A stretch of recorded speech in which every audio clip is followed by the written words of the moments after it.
భారతీతీర్థమాశ్రయే విద్యా వినయ సంపన్నం వీతరాగం వివేకినం వందే వేదాంత తత్వజ్ఞం విధుశేఖర భారతీం. శ్రీ జగద్గురు చరణారవిందాభ్యాం నమః. అహం బ్రహ్మాస్మి గురించి ఒక 2 నిమిషాలు. ఉభయ జగద్గురుల ఆశీర్ అనుగ్రహములతో 5 సంవత్సరాల క్రితం అహం బ్రహ్మాస్మి సంస్థ సాకారమైంది. 2024వ సంవత్సరం జూన్ నెలలో అహం బ్రహ్మాస్మి సంస్థ దక్షిణాంనాయ శ్రీ శృంగేరి శారదాపీఠంలోనికి విలీనమై అధ్యక్షులు, CEO మరియు అడ్మినిస్ట్రేటర్ గురుసేవా నిరత శ్రీ పిఏ మురళి గారు మరియు ఉపాధ్యక్షులు ప్రఖ్యాత శాస్త్ర విద్వాంసులు శ్రీ వి సుబ్రహ్మణ్యం గారుల విశిష్టమైన నాయకత్వంలో ప్రమాణంతో కూడిన అద్వైత వేదాంత జ్ఞానాన్ని ఆస్తిక లోకానికి అందించడమే లక్ష్యంగా పనిచేస్తోంది. అనతి కాలంలోనే భారతదేశంలోని 25 ప్రదేశాలలో మరియు అంతర్జాతీయంగా 15 ప్రదేశాలలో మొత్తంగా కలిపి సంస్థ నిర్వహించిన కార్యక్రమాల సంఖ్య 500కు చేరినది. ఉభయ జగద్గురువుల దివ్య అనుగ్రహ ఫలము వలన అహం బ్రహ్మాస్మి సంస్థ 20,000 మంది ఆస్తికుల జీవితాలను స్పృశించింది. జగద్గురువుల ఆశీస్సులతో 75 మంది విద్వాంసులు నిబద్ధతతో సంస్థకు తమ విద్వత్ సేవలను అందిస్తున్నారు. యువ ఉద్యోగులు మరియు స్వచ్ఛంద సేవకుల సమన్వయంతో సోషల్ మీడియా నిర్వహణ, అంతర్జాల పుస్తకశాల నిర్వహణ, సంగీత శారద వంటి అనేక విధములుగా శ్రీ శారదాపీఠానికి సేవలు అందించగలగడం ప్రతి ఒక్కరి జన్మాంతర సుకృతంగా భావిస్తున్నాం. భవిష్యత్తులో సనాతన ధర్మ వైభవాన్ని, ఆదిశంకరుల అద్వైత తత్వాన్ని, శృంగేరి గురు పరంపర వైశిష్ట్యాన్ని ఈ భారతావనిలో మరిన్ని ప్రాంతాలకు, అంతర్జాతీయంగా మరిన్ని దేశాలకు విస్తరింపజేసే ఈ బృహత్ యజ్ఞంలో శంకర శారదా స్వరూపులైన జగద్గురువుల దివ్య అనుగ్రహము ఆకాంక్షిస్తున్నాం. ప్రస్తుతానికి వస్తే, నిన్న నేడు శృంగేరిలో జరిగిన పంచాయతన స్తోత్ర ఆధారిత వేదాంత శ్రవణ కార్యక్రమం జగద్గురువుల కృపతో విద్వాంసులైన 3 వక్తల ప్రవచనాలతో సుసంపన్నమైంది.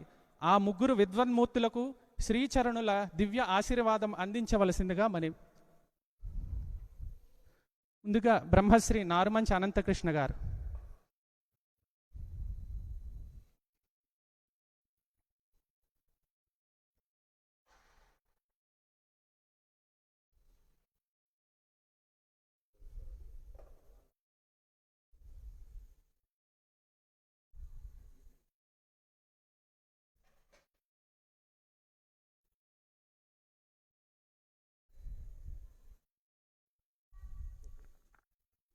ఫోటో గౌతమ్.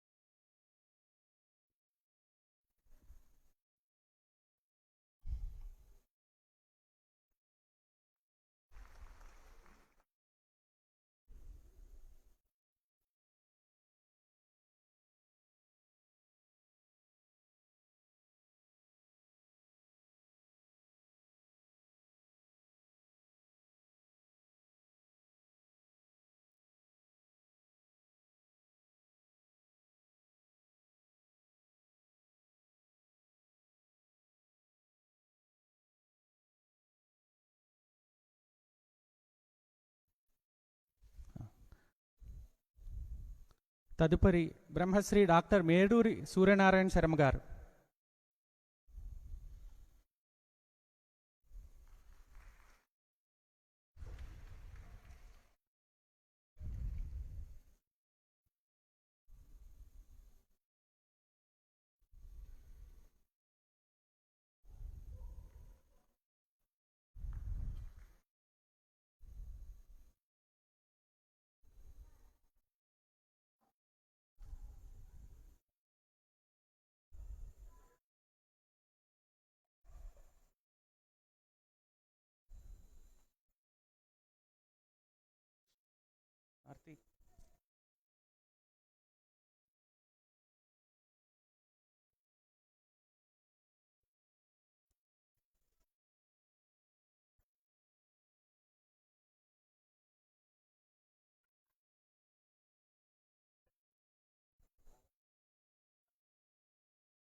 తదుపరి శతావధాని బ్రహ్మశ్రీ గన్నవరం లలితాదిత్య గారు.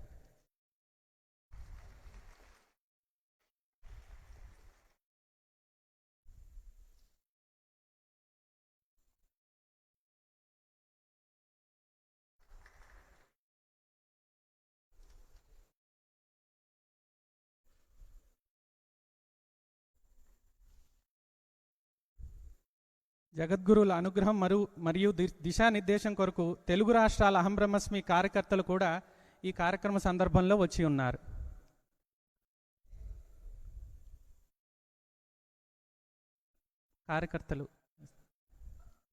కార్యకర్తలకు ఆస్తికులకు శ్రీచరణుల అనుగ్రహ భాషణాన్ని అందించవలసిందిగా సవినీయ ప్రార్థన.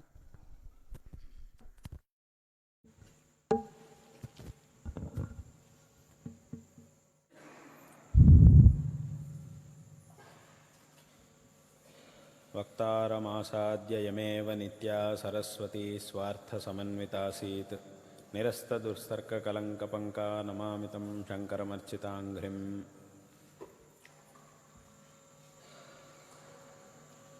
సమస్త ప్రపంచంలో అత్యంత శ్రేష్టమైన మన యొక్క సనాతన ధర్మ పరంపర అనేది ఏదైతే ఉందో, దీని ద్వారా ఈ సనాతన ధర్మం మనకి చూపిస్తూ ఉన్నటువంటి ఈ సనాతన ధర్మము, ఈ సనాతన ధర్మం యొక్క వాంగ్మయం మనకి చూపిస్తున్నటువంటి మార్గం ద్వారా ఈ జీవితాన్ని సార్థకపరుచుకోవడానికి మనకు అవకాశం ఉన్నది. ఎన్నో విషయాల్ని, అలౌకికమైనటువంటి విషయాల్ని ఈ ధర్మం మనకు తెలియజేస్తూ ఉన్నది. తద్వారా ఈ జీవితాన్ని సార్థకపరుచుకొని శాశ్వతమైనటువంటి శ్రేయస్సుని పొందడానికి కావలసినటువంటి మార్గాన్ని ఈ ధర్మం మనకు ఉపదేశిస్తూ ఉన్నది. ఇటువంటి ఈ సనాతన ధర్మాన్ని 1200 సంవత్సరాల క్రితం జగద్గురు శ్రీ శ్రీ ఆదిశంకర భగవత్పాదాచార్యుల వారు అవతరించి పునరుద్ధరించారు.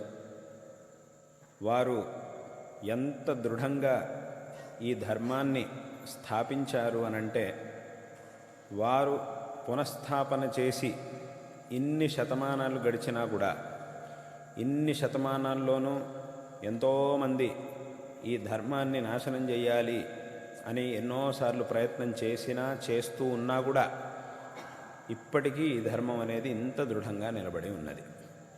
అంటే అప్పుడు దీన్ని బట్టి మనం ఊహించవచ్చు శంకరాచార్యుల వారు ఎంత దృఢంగా ఈ ధర్మాన్ని సంస్థాపన చేశారు అనేటటువంటి విషయాన్ని మనం చక్కగా తెలుసుకోగలుగుతున్నాం. కాబట్టి ఈ ధర్మ సంస్థాపన అనేది జరిగి ఇవాళకి కూడా ఈ ధర్మం అనేది ఇంత దృఢంగా నిలబడింది అనంటే అందుకు కారణం నిస్సందేహంగా జగద్గురు శ్రీ శ్రీ ఆదిశంకర భగవత్పాదాచార్యుల వారు. శంకరాచార్యుల వారు ధర్మ సంస్థాపన చేసిన తర్వాత కాలంలో ఇంకా ఎంతోమంది వేరే వేరే ప్రాంతాల్లో ఆచార్యులు వచ్చి వాళ్ళందరూ కూడా వాళ్ళ శైలిలో ధర్మాన్ని ప్రచారం చేశారు. కానీ శంకరాచార్యుల వారు కనుక ధర్మ సంస్థాపన చేసి ఉండకపోతే ఆ తర్వాత వచ్చినటువంటి వాళ్ళు కూడా ఏమీ చేయలేకపోయేవాళ్ళు. శంకరులు ఆదిశంకర భగవత్పాదాచార్యుల వారు ధర్మ సంస్థాపన చేసి ఒక మార్గాన్ని చూపించారు కాబట్టే తర్వాత కాలంలో వచ్చినటువంటి వాళ్ళందరికీ కూడా ఈ ధర్మాన్ని ప్రచారం చేయడానికి సాధ్యమైంది.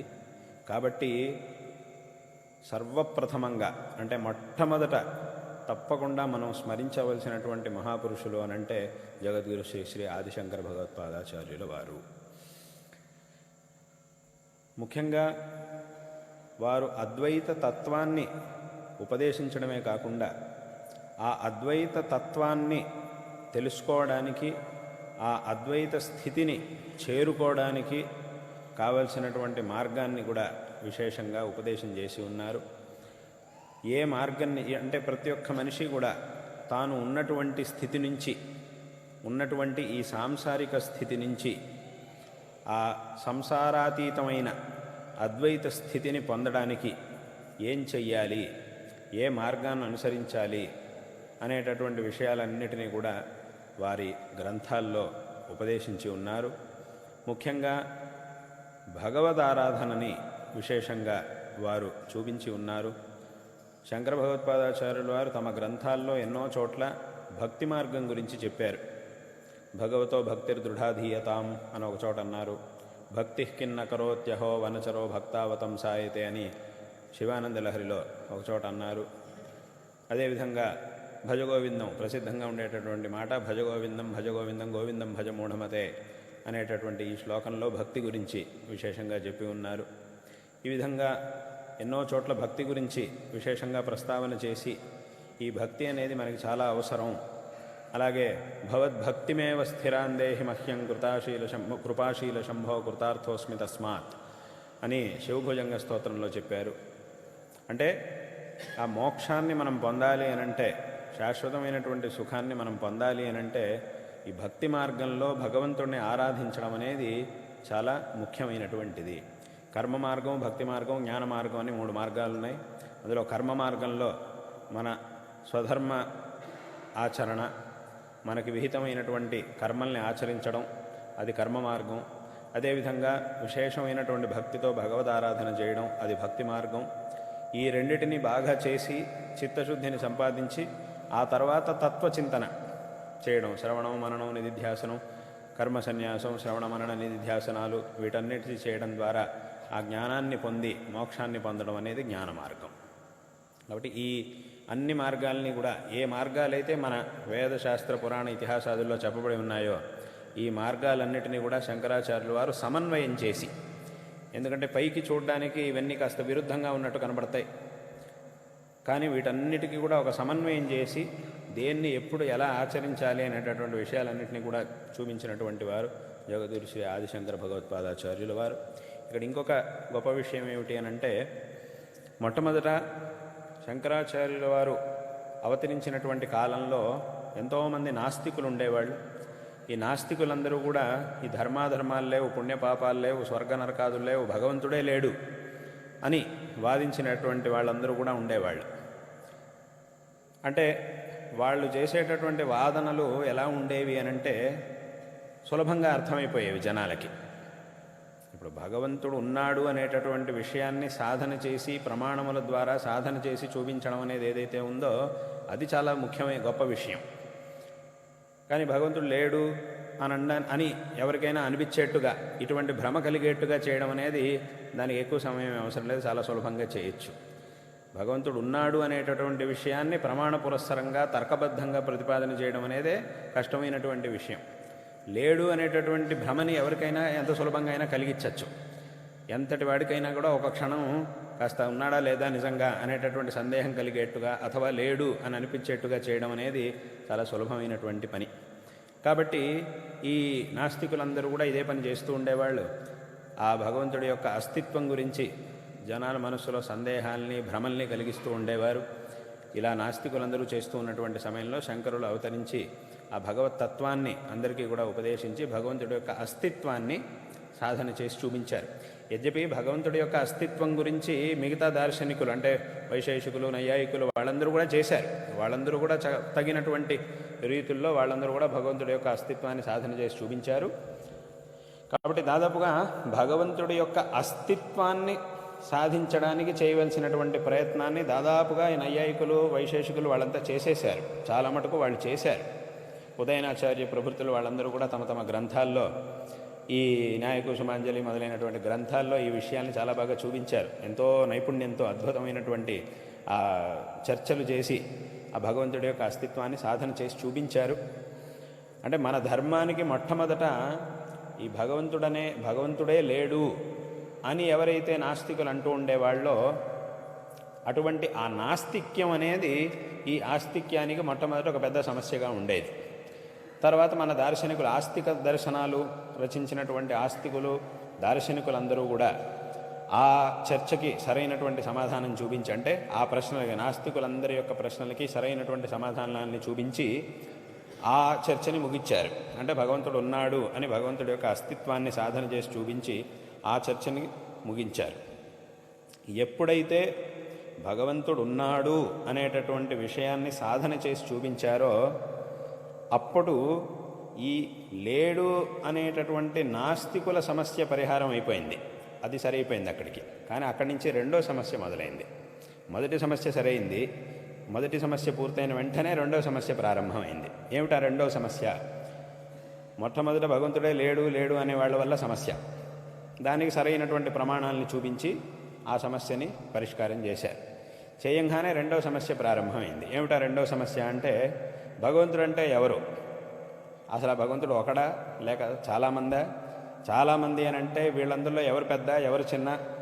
శివుడు, విష్ణువు, మన పురాణాలు వీటన్నిటిని మనం తీసుకుంటే, ఈ వేదములు, పురాణాలు, ఇతిహాసాదులన్నింటినీ కూడా ప్రమాణాలుగా తీసుకొని భగవంతుడి యొక్క అస్తిత్వాన్ని సాధన చేసి చూపించారు. ఇంకా అనేక అనుమాన ప్రమాణం వీటన్నిటితోనూ సాధన చేసి చూపించారు. ఇంత చేసిన తర్వాత ఇప్పుడు దేవుడు అంటే ఎవరు? శివుడా, విష్ణువా, అమ్మవారా, గణపత, రాముడా, కృష్ణుడా? ఎవరు దేవుడు?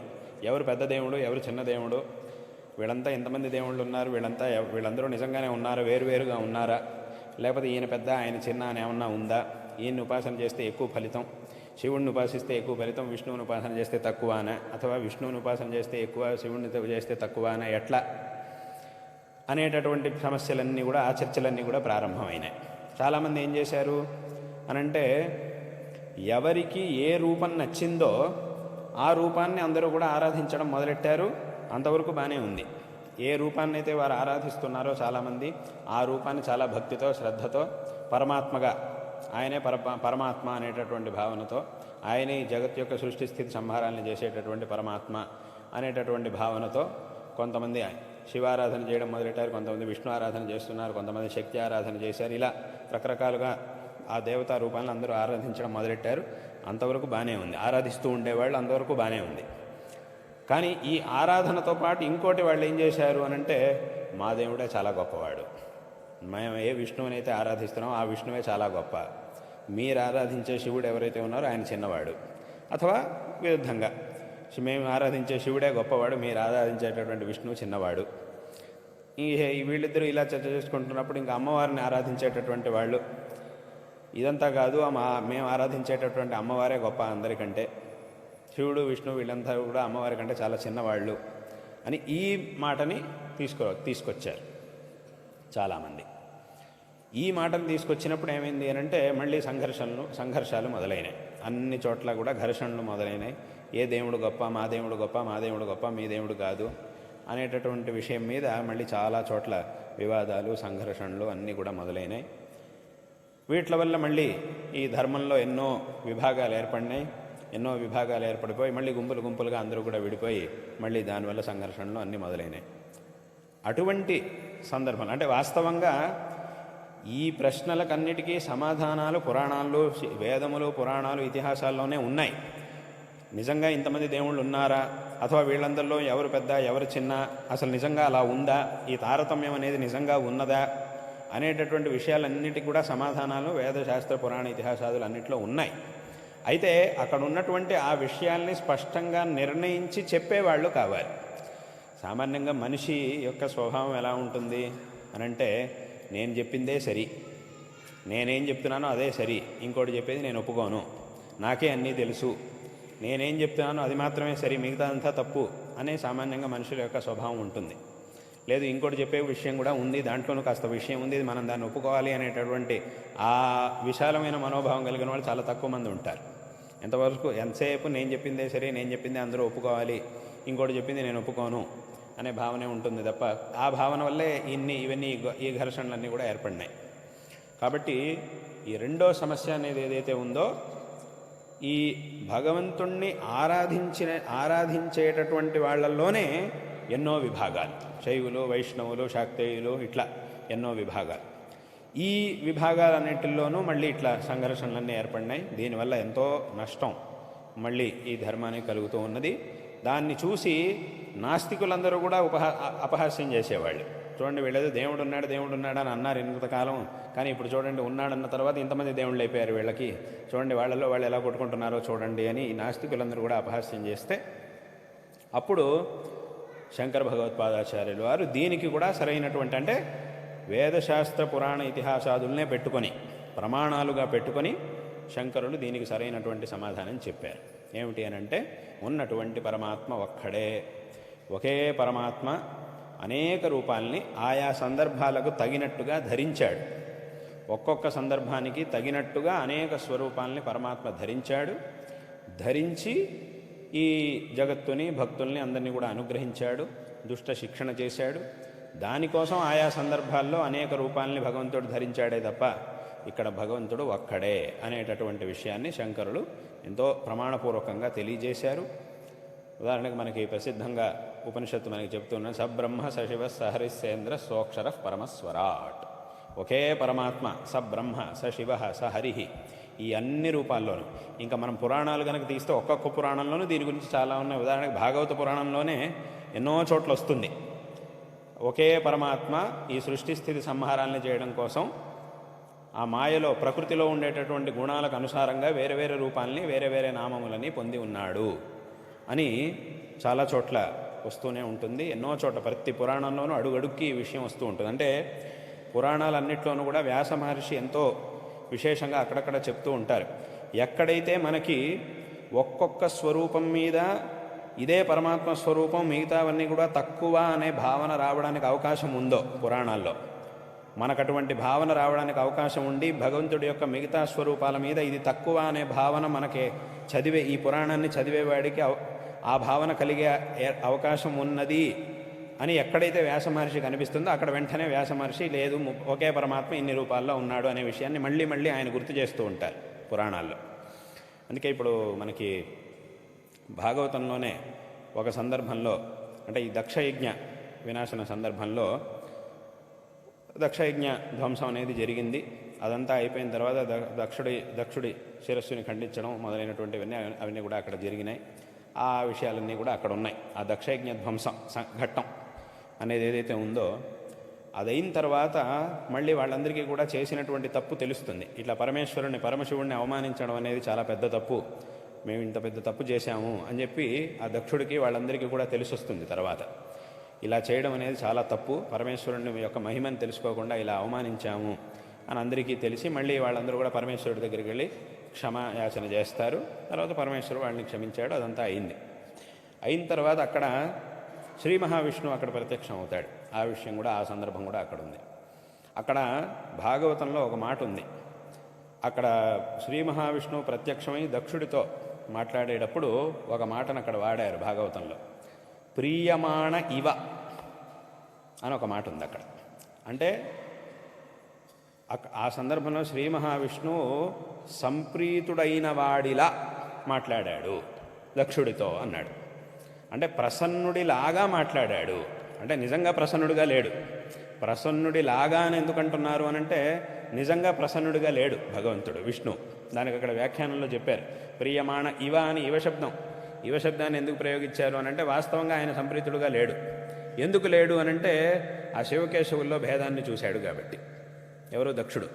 దక్షుడు వాళ్ళంతా, ఆయనతో పాటు ఉన్న వాళ్ళందరూ కూడా శివకేశవ భేదాన్ని చూశారు కాబట్టి శ్రీ మహావిష్ణువుకి అది సమాధానకరంగా లేదు. కాబట్టి ఆయనకి మనస్సులో ఇంకా వీళ్ళిద్దరూ ఇలా భేదాన్ని చూశారు అనేటటువంటి భావన ఇంకా మనస్సులోనే ఉంది భగవంతుడికి. కాబట్టి ఆయన ప్రియమాణ ఇవ మాట్లాడాడు అని అక్కడ ఉన్నటువంటి శ్లోకంలో ఆ పదాన్ని మనం చూడగలుగుతాం. ఆ తర్వాత స్వయంగా విష్ణువే చెప్తాడు, మీరంతా ఇట్లా శివుడిని అవమానించడం అనేది చాలా తప్పు. ఎందుకు అనంటే నేను శివుడు ఒకే చైతన్యం యొక్క రెండు రూపాలు. ఈ సృష్టి స్థితి సంహారం, నేను బ్రహ్మ శివుడు మేమంతా కూడా ఒకే చైతన్యం యొక్క వేరువేరు స్వరూపాలు, వేరువేరు కార్యాలని చేయడం కోసం ఇన్ని రూపాలని మేము ధరించాము అనేటటువంటి విషయాన్నంతా కూడా అక్కడ భాగవతంలో చెప్తాడు. ఒట్టి భాగవతంలోనే కాదు, అన్ని పురాణాల్లోనూ ఉన్నటువంటి విషయమే ఇది. కాబట్టి ఈ విషయాలనే ఆ సందర్భంలో శంకరాచార్యుల వారు అందరికీ కూడా ఉపదేశించి ఒకే పరమాత్మ ఇన్ని రూపాల్ని ధరించాడు కాబట్టి ఉన్న పరమాత్మ ఒక్కడే.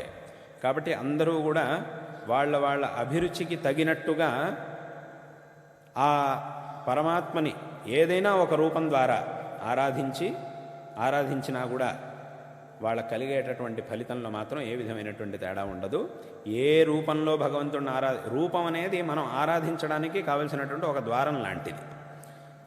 ఏదో ఒక రూపాన్ని పెట్టుకొని మనం ఆ నిర్గుణుడు నిరాకారుడైనటువంటి భగవంతుడిని మనం ఆరాధించలేం కాబట్టి, ఆ నిర్గుణ తత్వాన్ని అర్థం చేసుకునే యోగ్యత ఇప్పుడే అందరికీ లేదు కాబట్టి భగవంతుడి యొక్క సగుణ స్వరూపాన్ని ఆరాధించాలి.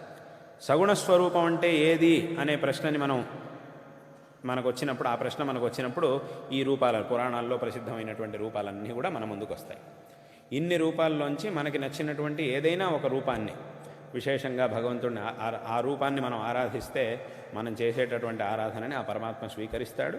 వాళ్ళ అభిరుచి అనేది ఒక్కొక్క రకంగా ఉంటుంది. జనాల యొక్క అభిరుచి అనేది ఒక్కో రకంగా ఉంటుంది. కొంతమంది తెల్ల రంగు అంటే ఇష్టం, కొంతమందికి పసుపు రంగు అంటే ఇష్టం, కొంతమంది ఎర్రగా ఉంటే ఇష్టం. ఆ ఒక్కొక్క రంగు అంటే అందరికీ ఇష్టం. ఇప్పుడు ఏదైనా కొత్తగా బట్టలు కొనుక్కోవడానికి వెళ్ళినప్పుడు ఏం చేస్తారు, ఈ రంగుది కాదు, ఆ రంగుది కావాలి, ఈ రంగుది కావాలి అని అంటారు. ఏ రంగుదైనా జరిగే పని ఒకటేగా. నా తెల్ల బట్టలు కట్టుకున్నా అథवा ఇంకేదో రంగు బట్టలు వేసుకున్నా, ఏం వేసుకున్నా కూడా జరిగే పని ఒకటే. దానివల్ల మనకు కలిగే ఫలితం ఒకటే. కానీ ఈ రంగు తింటే ఇంకా బాగుంటుంది, దీనికంటే ఆ రంగుది చూపించండి, ఈ రంగుది చూపించండి అని అడుగుతారు వాడిని. వాడు కూడా అన్ని పెట్టుకుని ఉంటాడు. అంటే వచ్చేవాళ్ళు అడుగుతారు కాబట్టి అన్ని రకాలవి పెట్టుకుని ఉంటారు వాళ్ళు అంగడిలో. అన్ని రకాలవి తీసి చూపిస్తారు. ఈ రంగు బాగుంది, ఈ రంగు బాగుంది అని తీసుకుంటారు. వీడికైతే ఈ రంగు బాగుంటుంది, వాడికైతే ఈ రంగు బాగుంటుంది అని తీసుకుంటారు. ఏ రంగు అయితే ఏమిటి, ఏ రంగు అయినా కూడా దాని నుంచి కలిగే ఫలం ఒకటేగా, అందులో ఏమాత్రం తేడా లేదు. కానీ ఈ రంగుది కావాలి, ఆ రంగుది కావాలి ఇంతసేపు ఎందుకు కాలహరణ ఎందుకు చేయడం అక్కడ అనంటే, ఎందుకు చేస్తున్నారు అనంటే అభిరుచి.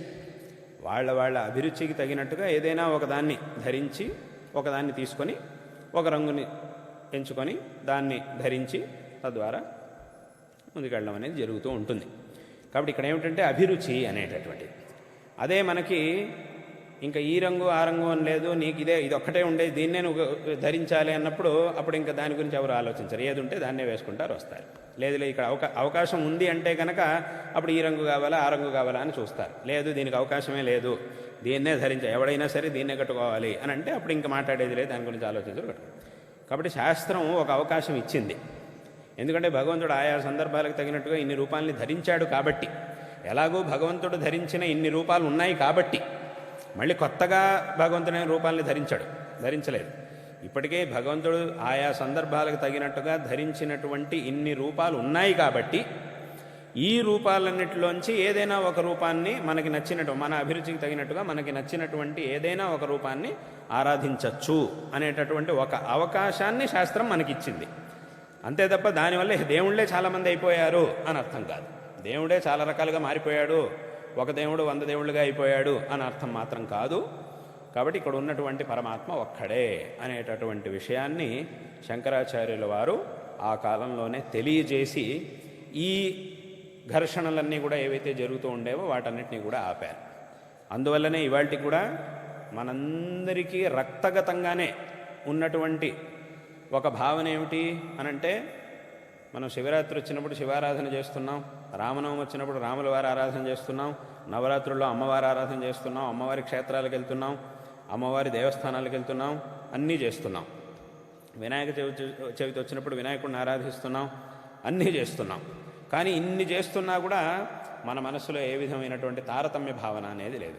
అంటే ఆయన పెద్దవాడు, ఈయన చిన్నవాడు, ఆ రోజు పెద్ద దేవుడికి పూజ చేసాం, ఈరోజు చిన్న దేవుడికి పూజ చేస్తున్నాం, ఆ భావన లేదు మనకి. ఎందుకు లేదు? శంకరాచార్యుల వారి యొక్క ఉపదేశం అది అలాగే వస్తూ ఉన్నది కాబట్టి దాన్నే మన వెనకటి వాళ్ళందరూ కూడా ఆచరణ చేస్తూ అదే భావనని మనకిచ్చారు. కాబట్టి శంకరుల ఉపదేశాలని అలాగే అందరూ కూడా తీసుకొని ఆ ఉపదేశాలనే మనకి కూడా చేశారు. కాబట్టి అదే సంస్కారం అలా వస్తూ ఉన్నది, ప్రవాహంలాగా అలా వస్తూ ఉన్నది. కాబట్టి మనకేం ఇప్పుడు శివరాత్రి వచ్చిందంటే అది పెద్ద దేవుడు అండి, ఆయన శివరాత్రి రోజు పెద్ద దేవుడు, రామనవమి రోజు అంటే ఆయన చిన్న దేవుడు, అసలు ఆ భావనే లేదు.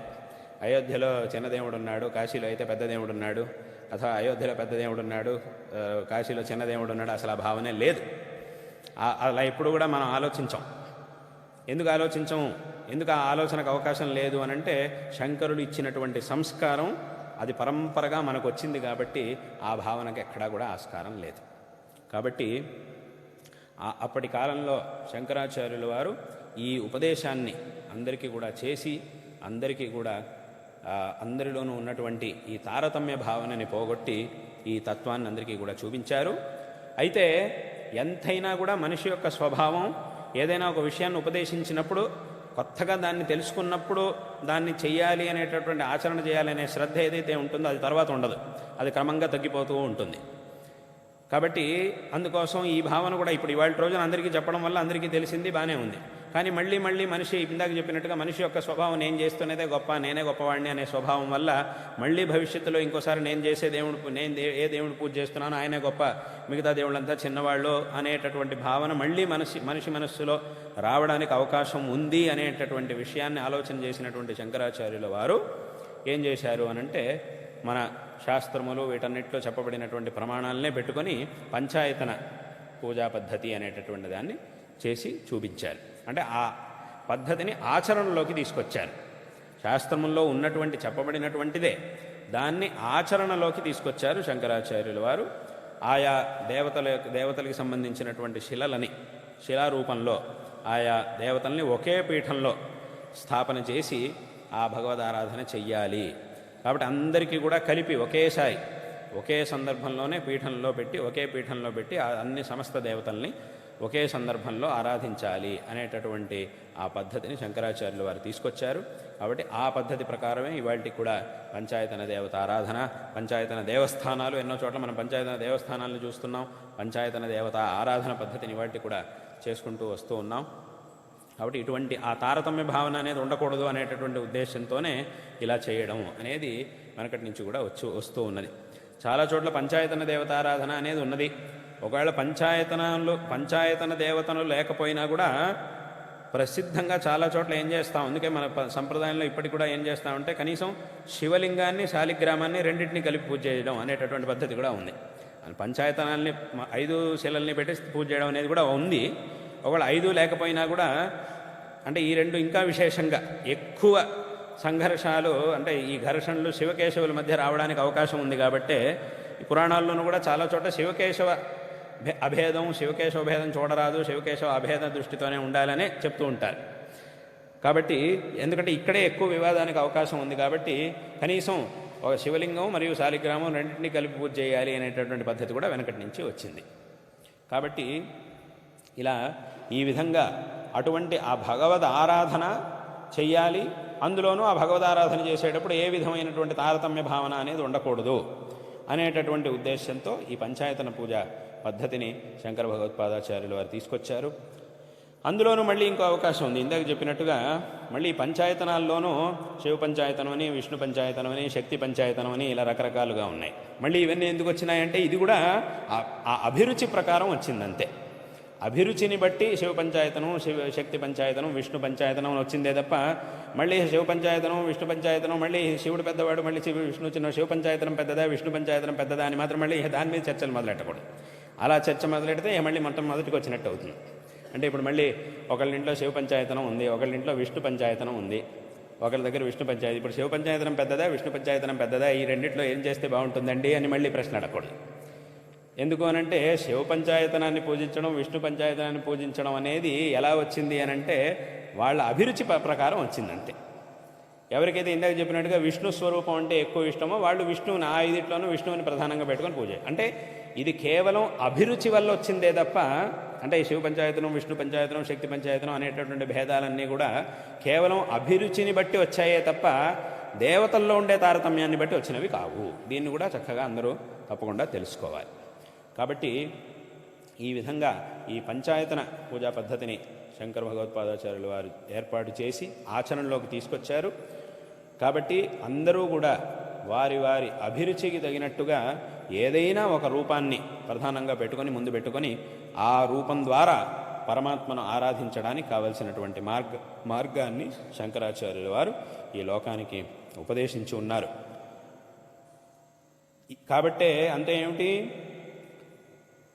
ఇవన్నీ కూడా శివుడైనా, విష్ణువైనా, అమ్మవారైనా, గణపతి అయినా ఇవన్నీ కూడా ఒకే పరమాత్మ యొక్క అనేక రూపాలు. కాబట్టే ఇక్కడ ఏ విధమైనటువంటి తారతమ్య భావన అనేది లేకుండా మీకు రుచించినటువంటి రూపం ఏదైతే ఉందో ఆ రూపాన్ని చక్కగా ఆరాధించుకోండి అనేటటువంటి మాటని, ఉపదేశాన్ని శంకరులు చేశారు. కాబట్టే ఇవాల్టికి కూడా శైవులైనా, వైష్ణవులైనా, శాక్తేయులైనా నిశ్చింతగా వాళ్ళ దేవతారాధనని వాళ్ళు చేసుకుంటున్నారు అనంటే దానికి కారణం శంకరాచార్యులు వారు చేసినటువంటి ఈ ఉపదేశం.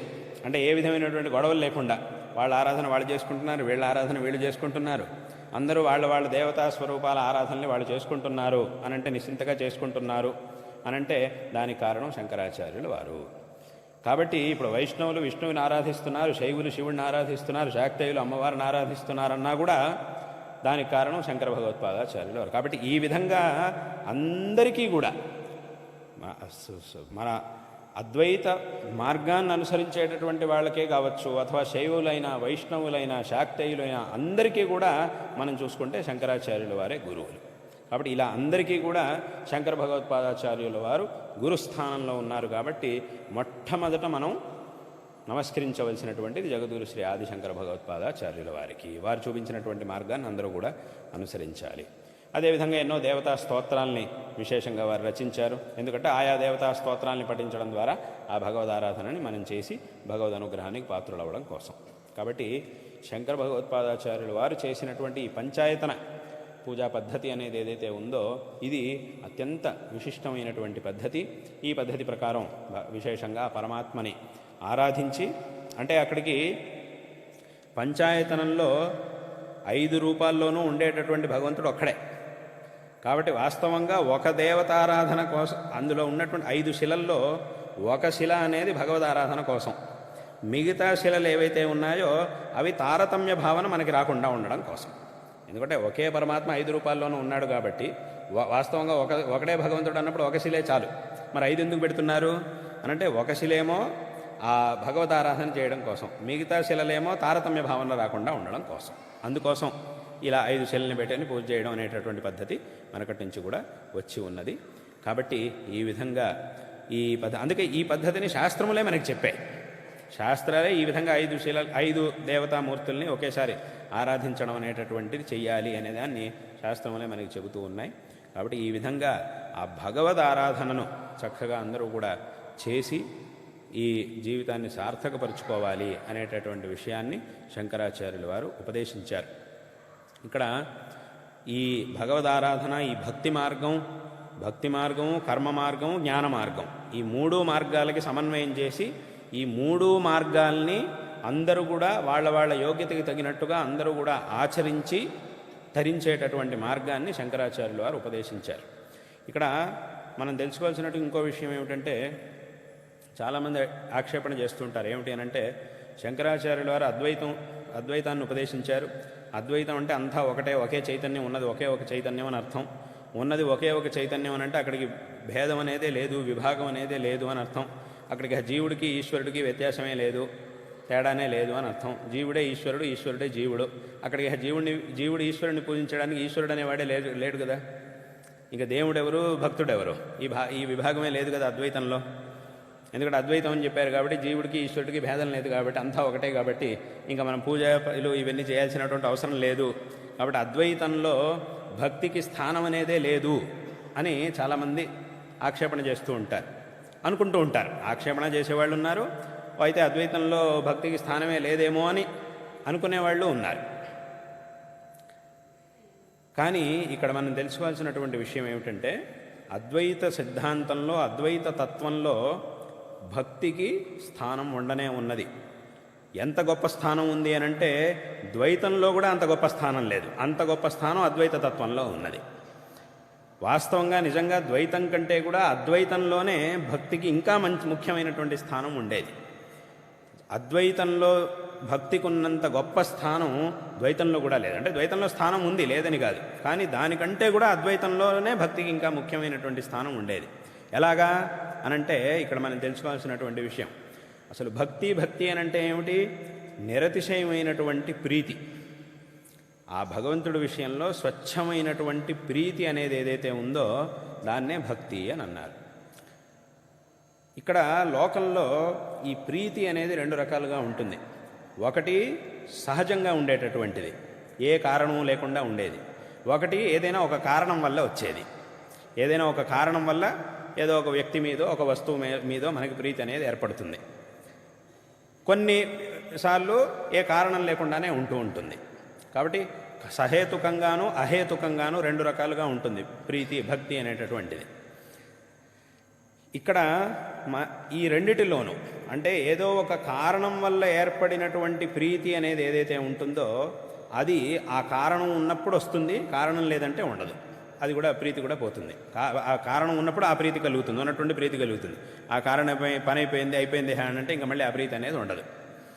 కానీ స్వాభావికమైనటువంటి ప్రీతి అనేది ఏదైతే ఉంటుందో అది ఎప్పటికీ అలాగే ఉంటుంది. అది ఎందుకంటే అదేదో కారణం వల్ల వచ్చింది కాదు, కారణం ఉన్నా లేకపోయినా అది స్వాభావికం కాబట్టి అది ఎప్పటికీ ఉండనే ఉంటుంది. స్వాభావికం అంటే ఏమిటి? ఇప్పుడు అగ్ని ఉంది, అగ్ని వేడిగా ఉంటుంది, ఇది అగ్ని యొక్క స్వభావం. ఇవాళైతే వేడిగా ఉంటుంది, రేపైతే వేడిగా ఉండదు అని ఉండదు. అగ్ని ఎప్పుడు కూడా వేడిగా, అగ్ని అంటేనే వేడిగా ఉంటుంది అని అర్థం. ఇక్కడ వేడిగానే లేదు అని అంటే అగ్నే లేదు అని అర్థం. కానీ అగ్ని ఉంది కానీ వేడిగా లేదు అని మాత్రం ఎప్పటికీ ఉండదు. ఎందుకంటే ఆ వేడిగా ఉండడం అనేది అగ్ని యొక్క స్వభావం. కాబట్టి అక్కడికి ఏమైందంటే దీన్నే స్వభావం అని అంటారు. అంటే ఏదో ఒక కారణం వల్ల అగ్నిలో ఆ ఔష్ణ్యం అనేది వచ్చింది కాదు. అగ్ని వేడిగా ఎందుకుంది, ఏదో కారణం వల్ల వచ్చిందంటే ఆ కారణం తీసేస్తే అగ్ని చల్లగా అయిపోతుందండి అని ఉండదు. ఎప్పటికైనా అగ్ని అంటే అది వేడిగానే ఉంటుంది అనేది. అక్కడికి ఏమైందంటే అగ్నిలో ఆ అగ్ని వేడిగా ఉండడం అనేది ఏదైతే ఉందో అది స్వభావం కాబట్టి ఏదో ఒక కారణం వల్ల వచ్చింది కాదు, తానంతటదే స్వాభావికంగానే ఉండేటటువంటిది. కాబట్టి అక్కడికి ఏమైంది అంటే ఈ స్వాభావికంగా ఉండేది ఏదైతే ఉంటుందో అది ఏదో ఒక కారణం వల్ల వచ్చినటువంటిది కాదు, అది అహేతుకంగా వచ్చేటటువంటిది. కాబట్టి అది శాశ్వతం, అదే నిజమైనటువంటిది. ఏదో ఒక కారణం వల్ల వచ్చింది, కారణం ఉన్నప్పుడు ఉంటుంది, కారణం పోయిన తర్వాత అది కూడా పోతుంది. ఇది లోకంలో ఉండేటటువంటి పరిస్థితి. ఇప్పుడు ఈ భక్తి కూడా అలాంటిది. ఈ భక్తి అనేటటువంటిది కూడా ఏదైతే ఉందో ఆ నిరతిశయమైనటువంటి ఒక ప్రీతి, అది కూడా అహేతుకంగా ఉండే భక్తి ప్రీతి ఏదైతే ఉంటుందో అటువంటి భక్తే నిశ్రేష్టమైనటువంటిది. ఏదో ఒక కారణం వల్ల వచ్చినటువంటి భక్తి ఏదైతే ఉందో అది శ్రేష్టమైంది కాదు, అది రెండో స్థానం, దానికి రెండో స్థానం, మొదటి స్థానం కాదు. ఇప్పుడు ఈ లోకంలో ప్రతి ఒక్క మనిషికి కూడా ఏ విధమైనటువంటి కారణం లేకుండా ప్రీతి ఎవరి మీద ఉంటుంది అనంటే ఇంకెవరి మీద ఉండదు, తన మీదే ఉంటుంది. ఏ విధమైనటువంటి కారణం లేకుండా ఒక ప్రీతి అనేది ఎవరి మీద ఉంటుందంటే తన మీద మాత్రమే ఉంటుంది. మిగతా వాళ్ళందరి మీద ఉండే ప్రీతి ఏదో కారణం వల్ల వచ్చింది. ఎందుకు అనంటే వీడి మీద ఇంకొకటి మీద, ఇప్పుడు తండ్రి కొడుకు మీద ఎందుకు ప్రీతి అనంటే ఆ కొడుకు వల్ల తండ్రి సంతోషంగా ఉండగలుగుతున్నాడు, అంటే తన సంతోషానికి కొడుకు కారణం కాబట్టి కొడుకు మీద ప్రీతి. అదే వాడు కనుక వీడిని హింసిస్తూ ఉంటే అప్పుడే వాడి మీద ఆ ప్రీతి అనేది ఉండదు. ఎవరైనా అంతే, లోకంలో ఎవరైతే మనకి అనుకూలంగా ఉంటారో వాళ్ళ మీద మనకి ప్రీతి ఉంటుంది. ఎందుకు? వాళ్ళ వల్ల మనకు ఏదో ప్రయోజనం కలుగుతుంది కాబట్టి. ఎవరి వల్ల అయితే మనకి ప్రయోజనం అనేది లేదో అటువంటి వాళ్ళ మీద మనకి ప్రీతి అనేది ఉండదు. కాబట్టి అక్కడికి ఏమైంది అనంటే అలాగే ఏదైనా ఒక వస్తువు కూడా అంతే. ఒక వస్తువు మీద మనకి ఎందుకు ప్రీతి అంటే ఆ వస్తువు వల్ల నాకు ఉపయోగం కలుగుతుంది కాబట్టి ఆ వస్తువు మీద నాకు ప్రీతి.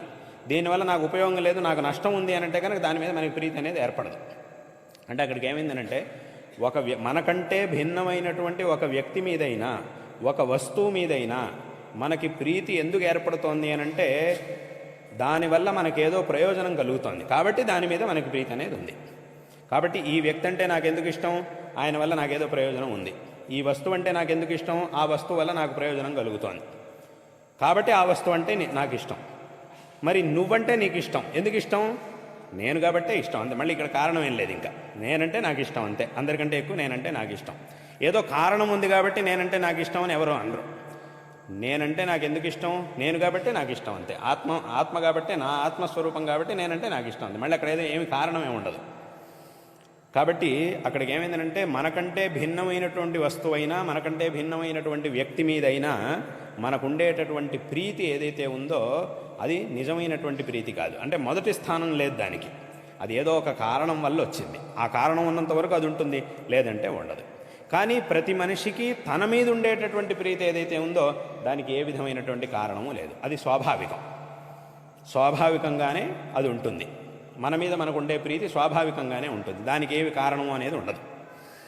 కాబట్టి అక్కడికి ఏమైంది అనంటే ఎవరైనా ఒక మనిషికి ఏ విధమైనటువంటి కారణము లేకుండా స్వాభావికంగా ఒకడి మీద ప్రీతి అనేది ఉంటుంది అనంటే అది తాను తప్ప ఇంకెవరూ కాదు ఈ ప్రపంచంలో. తన ఆత్మస్వరూపం అయితేనే తన ఆత్మ మీదే తనకి ప్రీతి అనేది ఉంటుంది. అంటే తన మీద తనకి ప్రీతి అనేది ఉంటుంది తప్ప తన మీద తప్ప మిగతా అందరి వ్యక్తుల మీద అథవా అన్ని వస్తువుల మీద ఉండేటటువంటి ప్రీతి అనేది ఏదైతే ఉందో అది ముఖ్యమైనటువంటి అది మొదటి స్థానంలో ఉండే ప్రీతి కాదు, అది రెండో స్థానం, దానికి ముఖ్యమైనటువంటిది కాదు అంటే అహేతు, స్వాభావికమైనటువంటిది కాదు, ఏదో ఒక కారణం వల్ల వచ్చినటువంటిది. కాబట్టి అంటే ఇక్కడికి ఏమైంది అంటే, ఇప్పుడు మనకు పిల్లల మీదైనా అథవా మనకి కావలసినటువంటి మనుషుల మీద మనకు ఉండేటటువంటి ప్రీతి ఎందుకంటే వాళ్ళ వల్ల మనకు ఉపయోగం కలుగుతోంది కాబట్టి. వాళ్ళ కోసం మనం వాళ్ళని ప్రేమించట్లేదు, మన కోసం మనం వాళ్ళని ప్రేమిస్తున్నాం. మనం ప్రేమించడం వల్ల ఫలితం ఎవరికి? వాళ్ళకి కాదు, మనకి. ప్రేమించేటటువంటి వాడికి ఫలం. అంటే ప్రేమించేటటువంటి వాడు వాడి ప్రయోజనం కోసం ఇంకొన్ని ప్రేమిస్తూ ఉన్నాడు. వీడిని ప్రేమించడం వల్ల వాడి వల్ల వీడికి ప్రయోజనం కలుగుతుంది కాబట్టి వాడిని వీడి ప్రేమిస్తున్నాడు. వాడిని ప్రేమిస్తే వాడి వల్ల వీడికి ప్రయోజనం కలుగుతుంది కాబట్టి ప్రేమిస్తున్నాడు. కాబట్టి ఇంకొకరిని ప్రేమించడానికి కారణం, ఇంకొకరి మీద మనకి ప్రీతి ఉండడానికి కారణం వాళ్ళ ప్రయోజనం కాదు, మన ప్రయోజనం. అందుకే దానికే విద్యారణ్యుల వారు ఒక సుందరమైనటువంటి ఉదాహరణ పంచదశలో చెప్తారు. ఏమిటి అనంటే, తండ్రి పిల్లల్ని ఆడిస్తూ ముద్దు పెట్టుకుంటాడు. చిన్నపిల్లలు మామూలుగా తండ్రులు అందరూ చేసేదే. చిన్నపిల్లలు ఎత్తుకొని ఆడిస్తూ ఉంటారు, ముద్దు పెట్టుకుంటూ ఉంటారు. ఇలా ముద్దు పెట్టుకునేటప్పుడు ఏముందంటే, తండ్రికి మీసము గడ్డం కనుకుంటే అది పిల్లాడికి గుచ్చుకుంటూ ఉంటుంది, చిన్నపిల్లలకి గుచ్చుకుంటుంది. గుచ్చుకొని వాళ్ళకి కాస్త బాధ కలుగుతుంది, నొప్పి కలుగుతుంది. ఒకసారి ఏడుస్తారు పిల్లలు. కొంతమంది ఏం చేస్తారు అంటే, చిన్నపిల్లల్ని బాగా చూసినప్పుడు, బాగా ముద్దుగా అనిపించినప్పుడు ఏం చేస్తారు, వెళ్ళి వాళ్ళ బుగ్గను గట్టిగా గిల్లుతారు. గిల్లినప్పుడు ఏమవుతుంది, పిల్లలకి నొప్పుడుతుంది. నిజంగా అలా గిల్లితే వాడికి నొప్పుడుతుంది, కందిపోతుంది, పాపం అదంతా అవుతుంది చిన్నపిల్లలకి. కానీ ఏం చేస్తాడు, వెళ్ళి గిల్లుతాడు. వీడికి తెలుసు అలా చేస్తే పిల్లలకి నొప్పి పుడుతుంది, పాపం వాళ్ళకి బుక్కు కందిపోతుంది అని తెలుసు. ఇలా ముద్దు పెట్టుకుంటే ఈ మీసం పిల్లాడికి గుచ్చుకుంటుంది, దానివల్ల వాడి పిల్లలకి గుచ్చుకుంటుంది, దానివల్ల వాళ్ళకి బాధ కలుగుతుంది అనే విషయం తెలుసు. తెలిసినా కూడా చేయడం మాత్రం ఆపడు. ఎందుకు ఆపడు అనంటే, అలా చేయడం వల్ల సుఖం వీడికి కలుగుతుంది కాబట్టి. పిల్లలకి దుఃఖం కలిగినా కూడా సుఖం వీడికి కలుగుతోంది కాబట్టి వీడు ఆ పని చేస్తాడు తప్పకుండా. వాస్తవంగా వీడు పిల్లల్ని ప్రేమించేది పిల్లల ప్రయోజనం కోసం అయితే, ఎప్పుడైతే ఇలా చేయడం వల్ల పిల్లలకి బాధ కలుగుతుంది అని తెలుస్తుందో ఇంకా ఆ తర్వాత ఆ పని చేయకూడదు మళ్ళీ. కానీ ఏం చేస్తారు అంటే, తెలిసినా కూడా చేస్తాడు. ఎందుకంటే ఆ చేయడం యొక్క ప్రయోజనం వాళ్ళ ప్రయోజనం కాదు, వీడి ప్రయోజనం. అలా చేస్తే వీడికి ఆనందం.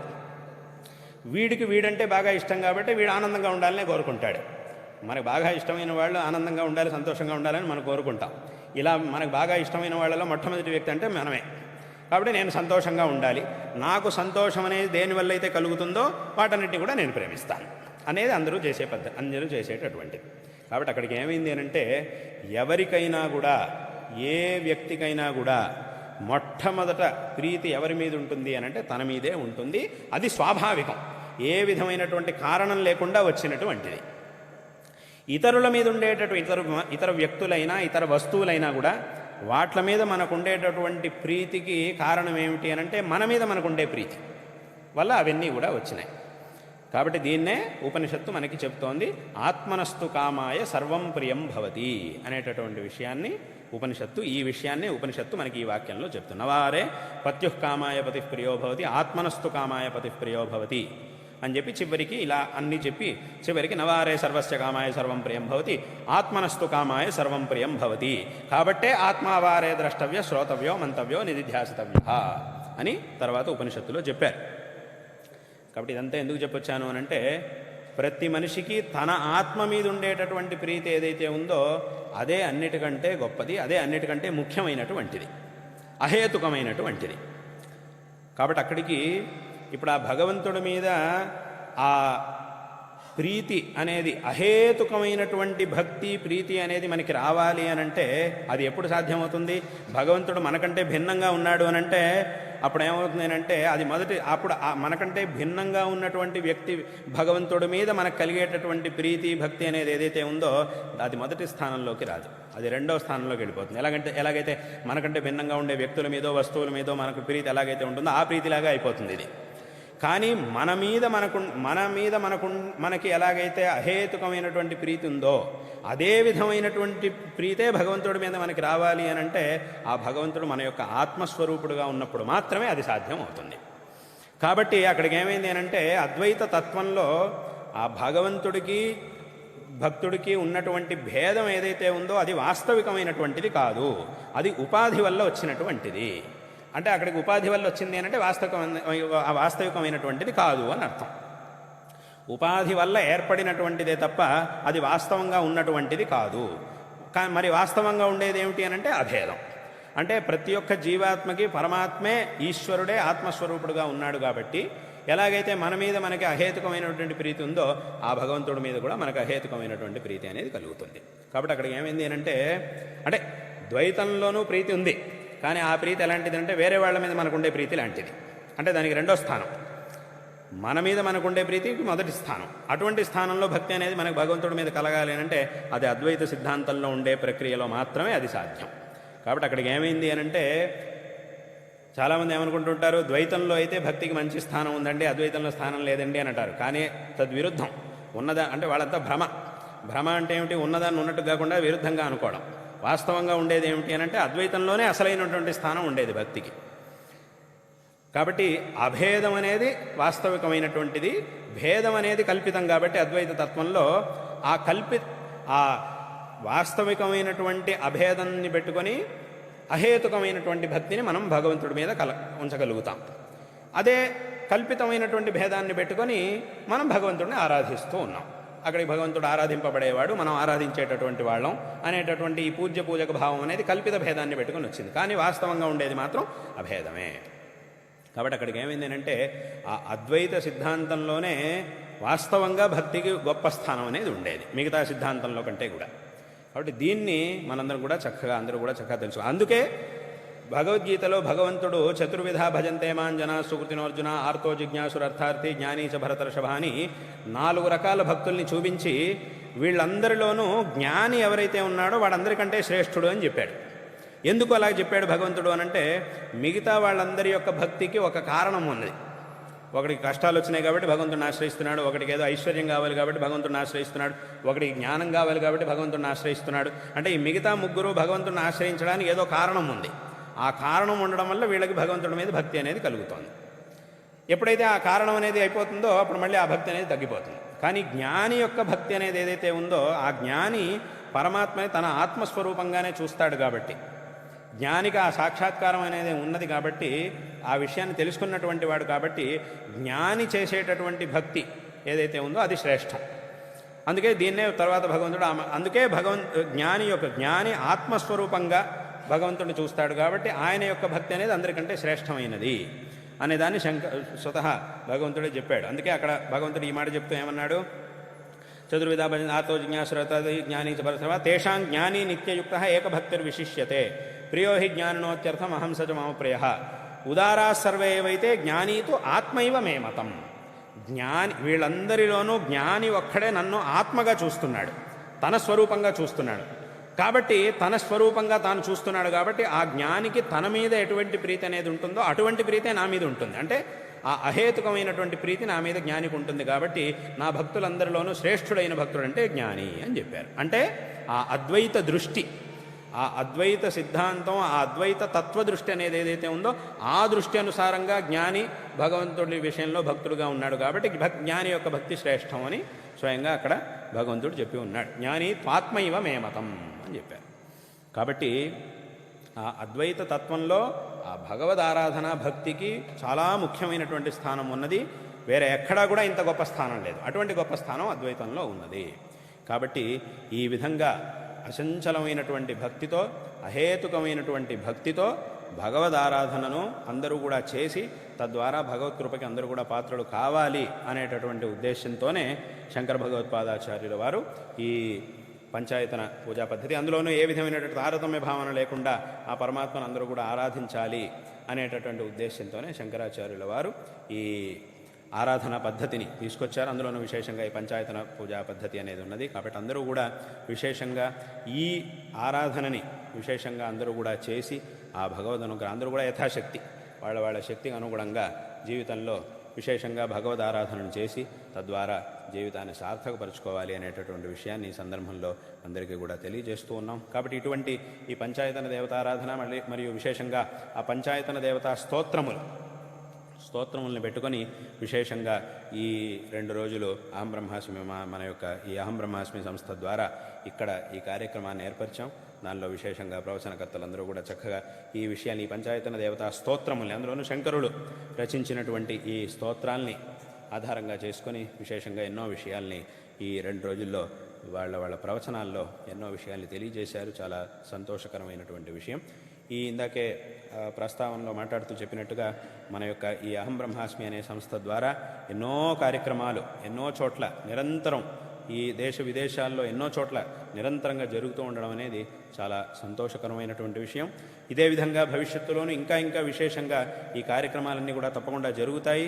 దాంట్లో ఇదే విధంగా ఎలాగైతే కార్యకర్తలందరూ కూడా ఎంతో ఉత్సాహంగా చక్కగా దీంట్లో పాల్గొంటూ ఉన్నారో ఇదే విధంగా వచ్చే కాలంలోనూ కూడా అందరూ ఇలాగే పాల్గొనాలి. ఇంకా ఇంకా కూడా ఈ కార్యక్రమాలు జరగబోతున్నాయి. ఇంకా భవిష్యత్తులో కూడా మన దేశంలోనూ విదేశాల్లోనూ అన్ని చోట్ల కూడా ఈ ఆదిశంకర భగవత్పాదాచార్యుల వారు సమస్త లోకోద్ధారం కోసం చేసినటువంటి ఈ ఉపదేశాల్ని ముందుకు తీసుకెళ్తూ మన యొక్క సనాతన ధర్మ తత్వాన్ని ముందుకు తీసుకెళ్తూ అందరి వరకు కూడా తీసుకెళ్లేటటువంటి ఒక ప్రయత్నాన్ని ఈ అహం బ్రహ్మాస్మి సంస్థ వచ్చే కాలంలో కూడా తప్పకుండా ఈ పీఠం యొక్క ఈ సంస్థ ఈ పీఠం ద్వారా ఈ కార్యాలన్నీ కూడా చక్కగా జరుగుతాయి. దీంట్లో అందరూ కూడా ఇదే విధంగా పాల్గొని ఆ భగవద్ అనుగ్రహానికి పాత్రలు కావాలి అనేటటువంటి విషయాన్ని ఈ సందర్భంలో తెలియజేస్తూ మీ అందరికీ కూడా నారాయణ స్మరణపూర్వకంగా ఆశీర్వాదాలని తెలియజేస్తూ ఉన్నాం. ఇదే విధంగా అందరూ కూడా చక్కగా పాల్గొని ఇంకా ఇంకా ఎన్నో విషయాల్ని ఈ ధర్మం గురించి దీనన్నిటి గురించి కూడా ఎంతోమంది చక్కగా తెలుసుకోవాలి. మీరు చక్కగా తెలుసుకోవాలి. ఇంకా అందరికీ కూడా ఈ విషయాల్ని చెప్పాలి. ఇవాటి కాలంలో ఏమైంది అని అంటే ఈ ధర్మం యొక్క జ్ఞానం జనాలకి చాలా ఆవశ్యకం. ఆ జ్ఞానం అనేది జనాలకి లేకపోవడం వల్ల చాలా అనర్థాలు జరుగుతూ ఉన్నాయి. కాబట్టి ఆ విశేషంగా మన యొక్క ధర్మం గురించి మన పరంపర గురించి శంకరులు ఉపదేశించినటువంటి మార్గం గురించి అందరూ కూడా చక్కగా తెలుసుకోవాలి. దాని గురించి దృఢమైనటువంటి ఒక జ్ఞానాన్ని అందరూ కూడా చక్కగా పొందాలి. దీన్ని విశేషంగా ఆచరణ చేసి కృతార్థులు కావాలి అనేటటువంటి విషయాన్ని అందరికీ తెలియజేస్తూ ప్రవచనకర్తలందరికీ కూడా మా యొక్క ఆశీర్వాదాన్ని తెలియజేస్తూ నిర్వాహకులకి అందరికీ కూడా దీనిలో పాల్గొన్నటువంటి కార్యకర్తలకి అందరికీ కూడా అలాగే వచ్చినటువంటి శ్రోతలు అందరికీ కూడా మా యొక్క నారాయణ స్మరణపూర్వకమైన ఆశీర్వాదాలని తెలియజేస్తూ మరొక మారు అందరికీ కూడా తెలియజేస్తూ ఈ భాషణాన్ని ఇక్కడికి ముగిస్తూ ఉన్నాం. హర నమః పార్వతీపతయే హర హర మహాదేవ.